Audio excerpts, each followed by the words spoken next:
Welcome, everyone. I am Jeffrey Goodman, Director of Marketing and Development for the YMCA of Northwest Louisiana, and you're here for Shreveport-Bossier, my city, my community, my home. Today's guest is Mr. Billy Anderson. Great to have you here, Billy. I'm happy to be here, and thanks for showing me the facility beforehand. It's an amazing place you guys have here. Thank you. Yeah, love showing it to people. I'm always blown away just by and I'm not let me just tell everyone out there, had nothing to do with this being here. Yeah, but you know when people think the construction going on, you're out there with the hard hat, like this is what we're gonna do. That's right.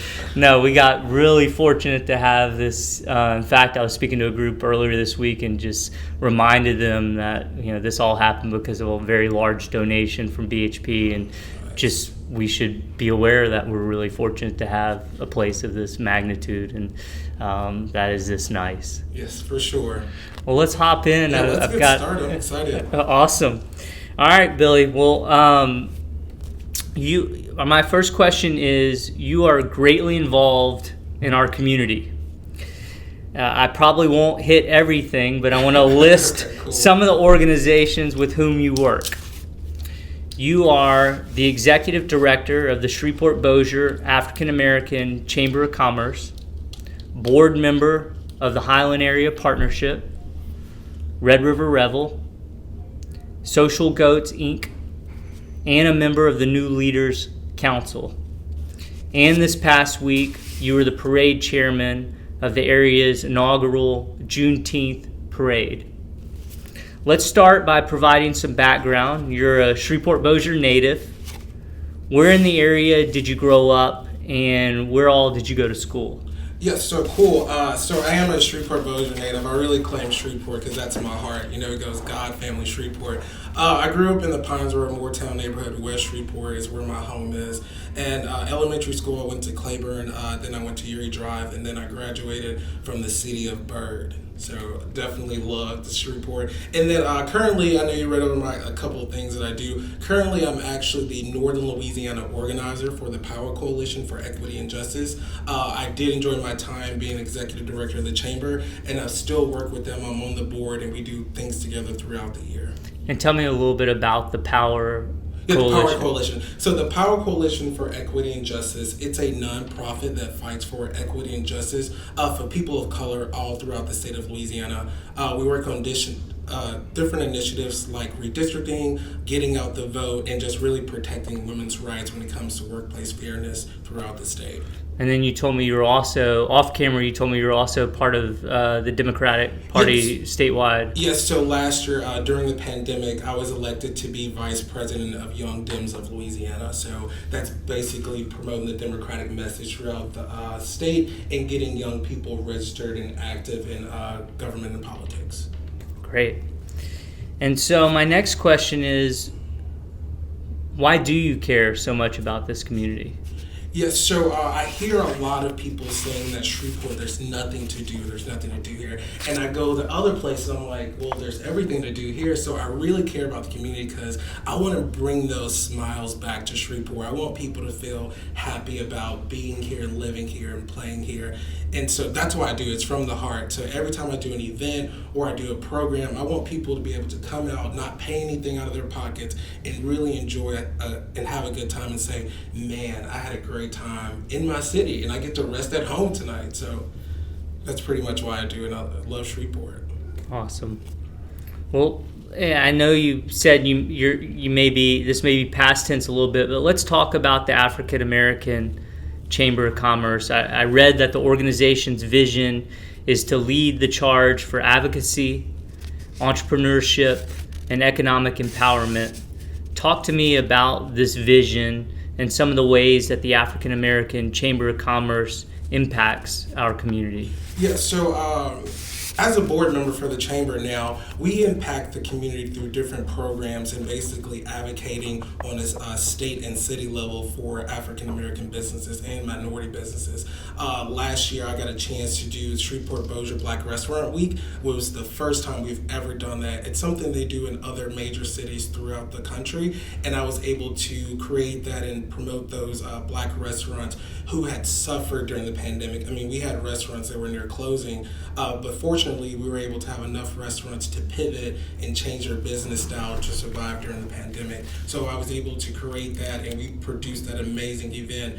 And at the end of it, we had restaurants that said we're selling out of food. We had to go to the bank multiple times.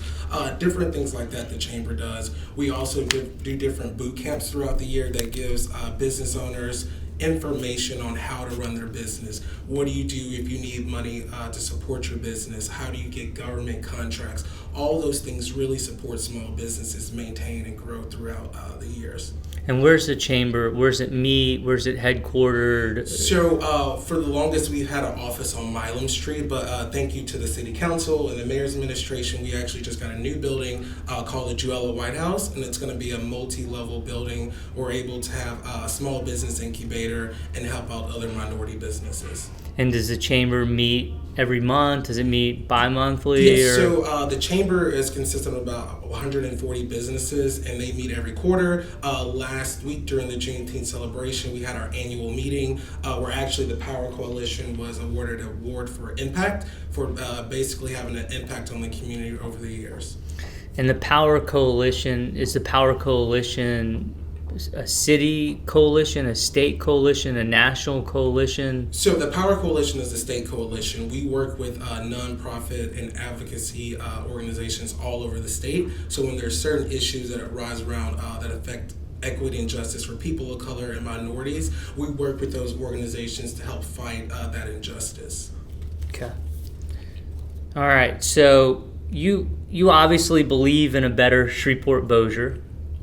If someone came to you and said, Billy, I'm giving you all the money and all the power, to make this city into the city you dream about and the city you want us to become, what does that city look and feel like?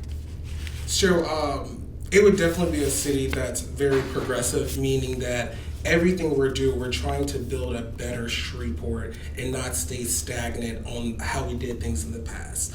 For example, we've depended on casinos to be our main source of income. I would definitely try to invest and get more industries here so we can get more people back and, really raise our tax dollar. But also give things for people to do, like go to a nice zoo, not like a small petting zoo, but where you can really study animals and you get a chance to go every week and different things like that. Let's get some more talent and really invest in our artists here and projects that we can work on for those things.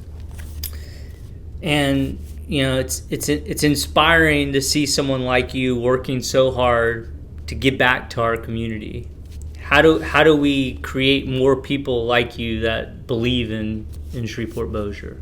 Yeah, so one of the projects I'm going to work on very soon in the fall is just basically giving a hand up. Like a lot of people have projects that I see posted on Facebook and social media. Well, I want to do this in the city, but how do I do it? It's like, help that person. If you have the connections to be able to say, well, I can help you get a permit to do this event, or I can put you in contact with this office so you're eligible for this contract, or I can just give you the information. Give that person a hand up and help them build a better Shreveport, because you can't do it alone. And a friend of yours is coming to visit. It'll be his or her first time in Shreveport-Bossier, and he or she is only in town for one full day. Where do you go, and where do you take him or her to give a sense of Billy's Shreveport-Bossier? Ooh, that is a good question, and I'll have to take a minute to think about it.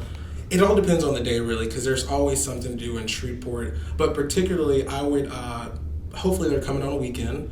And I know Greg Powell, he does amazing bike rides with the SB Ride. So I would try to kick off that morning doing a bike ride through Highland, through downtown, so you can see our historic city and all the places that you get a chance to go to. And then probably for lunch, we would hit up Poppin' Pizza downtown. I love Brittany over there, and they have amazing pizza. And then do some shopping at all of our local small businesses, because we're a very creative city. So I would definitely take them to buy some trinkets and stuff back home. And then where are you going? Where are you buying trinkets? What shops are you hitting? Oh, that's all right. Definitely love CNC Mercantile. They have some really cool places. And then the different artists for paintings and different things like that. And we always have festivals here. So we're probably going to end up hitting a festival in the late evening and probably hit up Orlando's to see the sunset on the beautiful Cross Lake. And I am a man that loves a drink every now and then, so we're definitely going to go to the Daiquiri Cafe and finish off the night with all the cool people that work there. And where is that? Where's it? The Daiquiri Cafe is in the new Far End District, and it's in Texas Avenue, right close to Herbie K's in that area of town. Okay, yeah. So somewhat near CNC, just a little... Yeah. So we're going to stay in the Highland downtown area and have a good time in Shreveport and just take a trip over the bridge to go to Orlando's. Perfect. Yeah. So what else? Those are all my questions. So let's talk. What else should we know about Billy Anderson Shreveport, and what else do you see as you kind of look around? And so I was gonna say the Shreveport's they always give a title like the land of opportunity. It's crazy how people look at our city and they say, well, we don't have this and we don't have that. Well, we have the infrastructure, we have the ability, and we have the open space and the people here to create those things. We don't need a Dave & Buster's in Shreveport. We can create our own. We can have a Surge Entertainment that's a Louisiana-based company. Like, we can work with different entities like that to bring different things here. I was speaking with someone earlier on Facebook. She does, Alexis Tucker. She does the Ratchet City Music Fest. She wanted a festival in Shreveport that talked about, or she could listen to the music that she likes. So she created a festival around that. I would encourage more people, if you want to see something in this city, I'm personally willing to help you, and I know we have a great city administration and a city council and a parish government that's open to ideas to help promote and foster a good idea of what the city looks like. I'm curious, tell me about a few of your mentors, and tell me about a few of the people that you look around and who inspire you. So one of my mentors is actually, I'm her successor at the Power Coalition. Her name is Candace Batiste. She now works for the NAACP's Legal Defense Fund.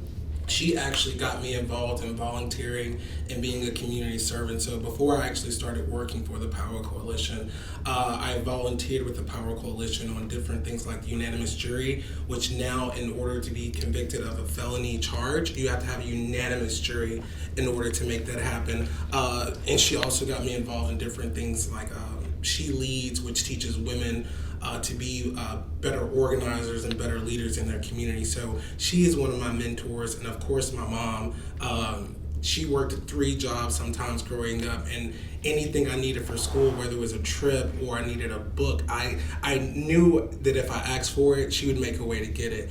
And that inspires me every day to keep going, to be a better man, to be a better citizen, and to be a better son to her, to show her that I'm going to keep working just as hard as you did to get what I want and continue to make the place we live a better place.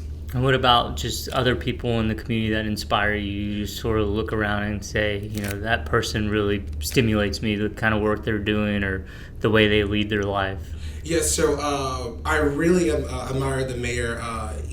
Just growing up in this city and seeing like our different type of leadership that we had, I love how he's constantly evolving the city. We're thinking outside of the box on what can we do to bring different industries here, or what can we do to make everyone feel more included in the process, and different things when it comes to crime, like trying different ways to prevent crime, like our the Real-Time Crime Center. That's basically being progressive in his thought and giving everybody a home to be themselves and to be creatives. And what cities inspire you? Like when you travel and look around, when you say progressive, what cities do you look at and say that's a progressive place? Like they're doing things that we should do more of, or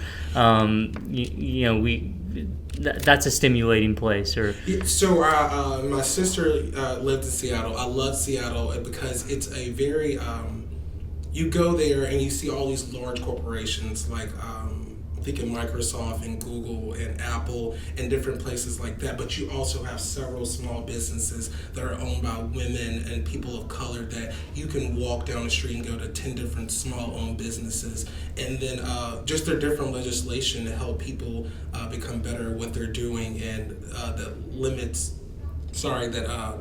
the different type of legislation that the obstacles they face to help prevent them from facing those. Love it.